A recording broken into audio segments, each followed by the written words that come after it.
Hello friends, welcome to banker study Hindi special. मैं पीयूष यादव आपका बहुत बहुत स्वागत करता हूं आपकी अपनी फैमिली में। आज आपके सामने होने वाली है एडिटोरियल की क्लास नंबर 20। और अगर अभी तक आपने हमारे टेलीग्राम ग्रुप को ज्वाइन नहीं किया है, सबसे पहले जाके इस ग्रुप को ज्वाइन कर लो, जहां पे आपको हिंदी से रिलेटेड डेली रीडिंग आर्टिकल मिल जाता है। हमारी जो एडिटोरियल की क्लासेस हैं उनकी PDFs आपको मिल जाती हैं। साथ ही कई सारी मेन से रिलेटेड चीज़ों की PDF मिल जाती है। डिस्क्रिप्शन बॉक्स में लिंक लगा हुआ है, जाके ज्वाइन कर लीजिए। इसके साथ ही हमारा हिंदी का पेड बैच चल रहा है, इसको आप परचेज़ कर सकते हैं। सिर्फ 349 रुपीज़ इसमें प्राइस है। फाउंडेशन बैच, सभी प्रकार के आपको यहाँ पर प्रश्न मिल जाएंगे, संभावित पैटर्न मिल जाएंगे। सभी चैप्टर्स का हमने टेस्ट पेपर भी कराया हुआ है, PDF और वीडियो सॉल्यूशन के साथ में रहेगा। टॉपिक वाइज प्रैक्टिस के लिए आपको 1500 क्वेश्चंस की वीडियो सॉल्यूशन मिलेंगे। साथ ही 30 मॉक टेस्ट आपको इस कोर्स में मिलने वाले हैं। सभी क्लासेस की PDF आपको मिल जाएगी। हिंदी एडिटोरियल की जो PDF है वो आपको मिल जाएंगी, और वीडियो क्लासेस जो हमारी एडिटोरियल्स की होती हैं वो सारी की सारी आपको इस बैच में मिल जाएंगी। इसके साथ ही आप किस प्रकार इस बैच को परचेस कर सकते हैं, दिए गए नंबर पर 349 रुपीज़ का आपको सिर्फ UPI करना है और आप हमारे इस बैच को ज्वाइन कर सकते हैं। आफ्टर पेमेंट बस आपको स्क्रीनशॉट व्हाट्सअप करना पड़ेगा इसी नंबर पर। तो चलिए अब हम अपनी इस क्लास को शुरू कर लेते हैं। एडिटोरियल नंबर है 20। ये हमने 12 तारीख के लिए हमने ये PDF वहाँ डाली हुई है अपने ग्रुप में, जाके ज्वाइन कर लीजिए। कोई हमारे पायरेसी कोर्स को ना खरीदें, सब पे हमने लीगल एक्शंस लिए हुए हैं। मैं इस एडिटोरियल को पढ़ता जा रहा हूँ। आप सभी को पता है कि हमारा तरीका क्या रहता है एडिटोरियल को करने का। तो मैं इस एडिटोरियल को पढ़ता जा रहा हूँ, आप लोग बहुत ही ध्यान से इसको सुनते जाइए और इसके बाद हम इसके प्रश्नों को करने का प्रयास करेंगे।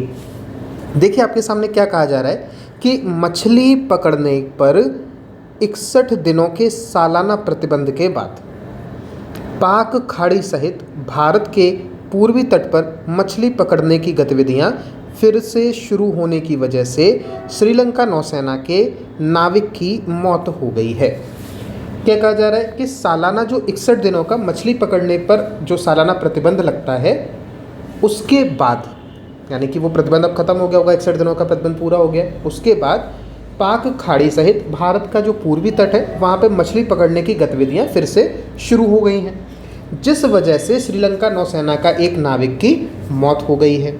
अब दिमाग में ये भी प्रश्न आ सकता है कि सर 61 दिनों का प्रतिबंध क्यों होता है। तो आउट ऑफ द टॉपिक जाके मैं कह देता हूँ कि जो मछली जो पकड़ी जाती हैं समुद्र के भीतर से, गहरे पानी से, तो उनकी तादाद बढ़ने के लिए भी तो समय आपको देना पड़ेगा। जो उनके प्रजनन का समय है, जो अंडे से बच्चे निकलने के समय है, जो वो मछलियों के बड़े होने का समय है, तो यदि आप वो समय वहाँ पर नहीं देंगे तो फिर आप सोचिए कि कहाँ से ही प्रजनन हो पाएगा, कहाँ ये चीज़ें इस तरीके से और बढ़ पाएंगी। अब यहाँ देखो, श्रीलंकाई नौसेना ने 25 जून की सुबह जाफना के पास, कांके संतुरई के पास श्रीलंकाई जल क्षेत्र में भारत के शिकारी किस्म के मछली मारने वाले जहाज़ों, क्या नाम दिया जा रहा है, ट्रोलरों के एक समूह को खदेड़ने के लिए एक अभियान चलाया था। किसने चलाया? श्रीलंकाई नौसेना ने चलाया है। जाफना के पास में चलाया है, के संतुरई के पास चलाया है, श्रीलंकाई जल क्षेत्र है ये। भारत के जो शिकारी किस्म के मछली मारने वाले जो जहाज़ हैं उनके समूह को खदेड़ने के लिए ये चलाया कि वो लोग किसी दूसरी सीमा में भी घुस जाते हैं, जिस वजह से उन्होंने ये किया है। मछली मारने वाले एक जहाज़ को जब्त कर लिया गया और 10 मछुआरों को पकड़ लिया गया, जिनमें से 8 तमिलनाडु और बाकी आंध्र प्रदेश से थे। भारतीय तमिलनाडु मछुआरों के मरने के भी कई मामले सामने आए हैं। तमिलनाडु के मुख्यमंत्री MK स्टालिन ने पकड़े गए जहाज और लोगों को छुड़ाने के लिए विदेश मंत्री S जयशंकर से हस्तक्षेप करने की मांग की है।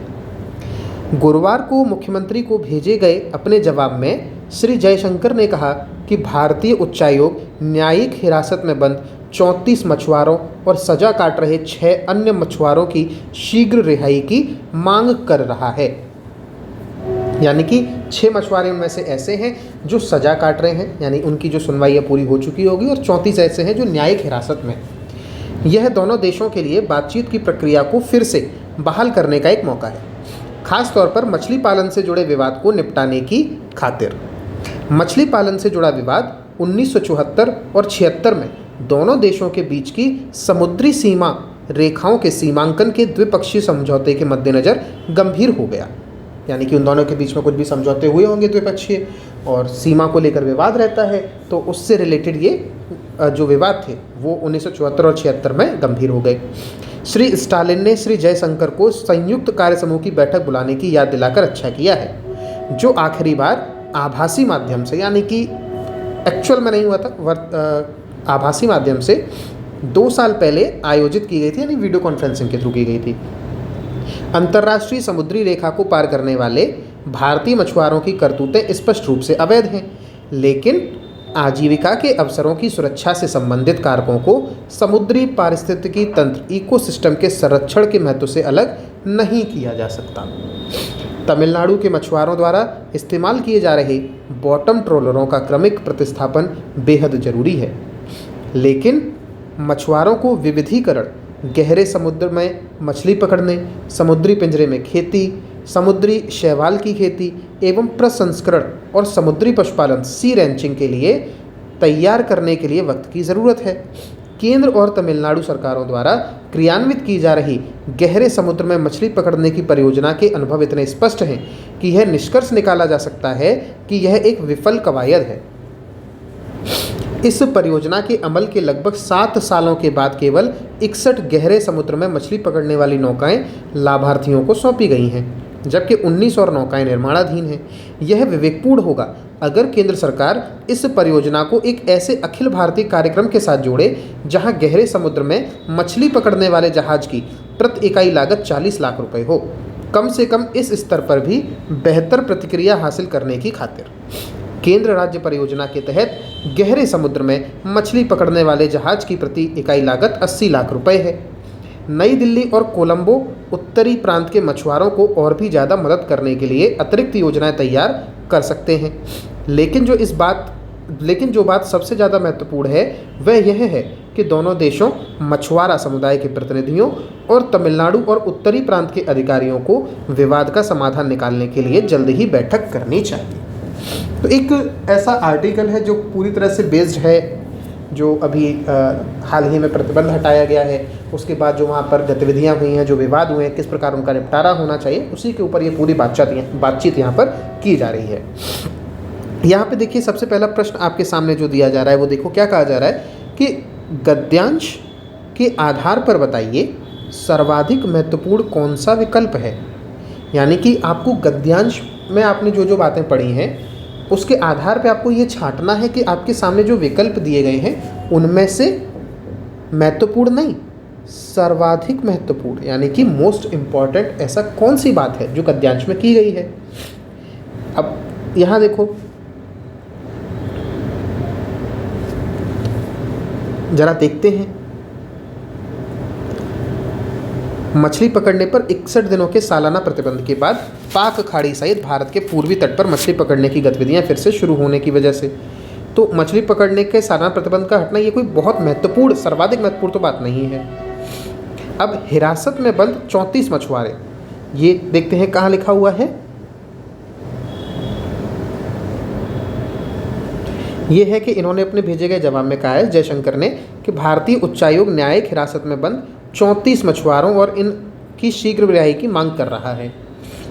लेकिन क्या कहीं भी इसके बारे में कहा जा रहा है कि ये चीज़ काफ़ी इम्पॉर्टेंट थी? आगे हम देख लेंगे। बाकी अपने विकल्प देखते हैं।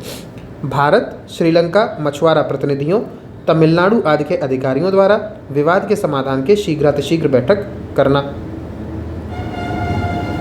देखो ये वाली बात आ गई ना। लेकिन जो बात सबसे ज़्यादा महत्वपूर्ण है वो क्या है? दोनों देशों, भारत श्रीलंका हो गए, मछुआरा प्रतिनिधियों, तमिलनाडु आदि के अधिकारियों द्वारा। बिल्कुल ठीक, आपका आंसर क्या हो जाएगा? विकल्प बी हो जाएगा। तो इस तरीके से प्रश्न भी पूछे जा सकते हैं कि आपको ये देखना पड़ेगा कि गद्यांश में किस बात के ऊपर ज़्यादा महत्वता दी जा रही है। आगे देखो, दोनों देशों के मध्य कौन सा विवाद गंभीर रहा है। कई लोग इसमें क्या करेंगे, विकल्प बी और सी टिक कर देंगे कि सर 1974 और 76 की बात हुई थी, लेकिन ये हो जाएगा गलत। क्यों हो जाएगा? हमसे क्या कहा जा रहा है कि कौन सा ऐसा विवाद था जो बहुत ज़्यादा गंभीर रहा। तो ज़रा देखो, मछली पालन से जुड़ा 1974 और 76 का जो विवाद था, तो कुल मिला के विवाद कौन सा था? कौन सा विवाद था ये? मछली पालन का विवाद था। अब 1974 और 76 तो घटनाओं के साल हैं, यानी आंसर क्या हो जाएगा? ए हो जाएगा। आगे देखो, श्रीलंका नौसेना ने भारतीय मछुआरों को गिरफ्तार क्यों कर लिया? क्योंकि वे 61 दिनों के प्रतिबंध के बावजूद मछली पकड़ने गए? बिल्कुल नहीं। उन्होंने गहरे पानी में मछली पकड़ने वाले जहाज का प्रयोग किया? ये भी नहीं। उन्होंने निर्धारित सीमा रेखा के बाहर जाकर मछली पकड़ी, यानी कि जो उनकी सीमा रेखा निर्धारित है उसके बाहर जाके उन्होंने वो काम किया जिस वजह से उन्हें पकड़ लिया गया। आगे देखिए, गद्यांश के आधार पर सत्य कथन का चुनाव करना है।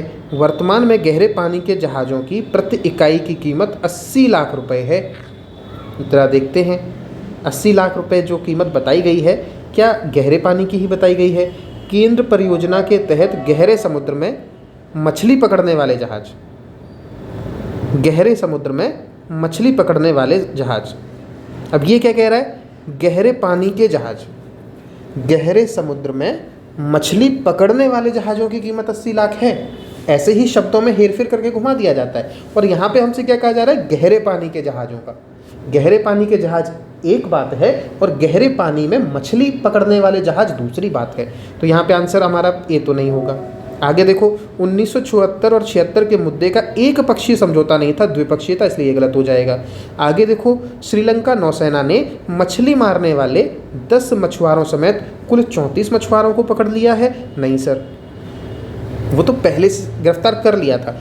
नहीं सर, 10 मछुआरों समेत कुल 34 थे? नहीं, हमें ये था कि 34 न्यायिक में है, अभी हाल फिलहाल जो पकड़े गए वो 10 थे। तो उपरोक्त सभी क्या हो जाएगा? असत्य हो जाएगा। आंसर हो जाएगा डी। यहाँ देखो, सी रेंचिंग का अर्थ बताइए। सी रेंचिंग का अर्थ क्या है? देखते हैं ये सी रेंचिंग कहाँ लिखा हुआ है। यहाँ देखो, समुद्री पशुपालन को उन्होंने सी रेंचिंग कहा है। कई बच्चे पर यहाँ पे ये गलतियाँ कर जाते हैं कि सर सी रेंचिंग या कोष्ठक में लिखा है तो उससे पहले जो भी बातें हैं वो सब सी रेंचिंग के अंदर आ रही होंगी। ऐसा नहीं है। तो यहाँ पे जरा देख लीजिए, तो सी रेंचिंग का अर्थ क्या है? समुद्री पशुपालन। आंसर क्या हो जाएगा? सी हो जाएगा। अगला देख लीजिए। अच्छा, यहाँ पे हमारे सारे प्रश्न खत्म हो चुके हैं। जिन भी लोगों को हमारा पेड बैच हिंदी का परचेज़ करना है वो जाके परचेज़ कर लो। बहुत बेहतरीन कोर्स हमने यहाँ प्रोवाइड कराया हुआ है। ईजिली आप 30+ मार्क्स ला सकते हो। Foundation batch, video series, test papers, mock test, सब कुछ हमने यहाँ प्रोवाइड कराया हुआ है। बहुत ही छोटा सा प्राइस है 349 रुपीज़ का। तो जल्दी से जल्दी आप इस कोर्स में एनरोल करा लीजिए। और उम्मीद करते हैं ये वीडियो भी आपको पसंद आई होगी। अगर वीडियो पसंद आई है तो लाइक कर दीजिए। चैनल सब्सक्राइब नहीं किया है तो सब्सक्राइब कर लीजिए। और वीडियो शेयर कर सकते हैं तो शेयर कर दीजिए। मिलेंगे हम लोग नेक्स्ट सेशन में, तब तक के लिए गुड बाय।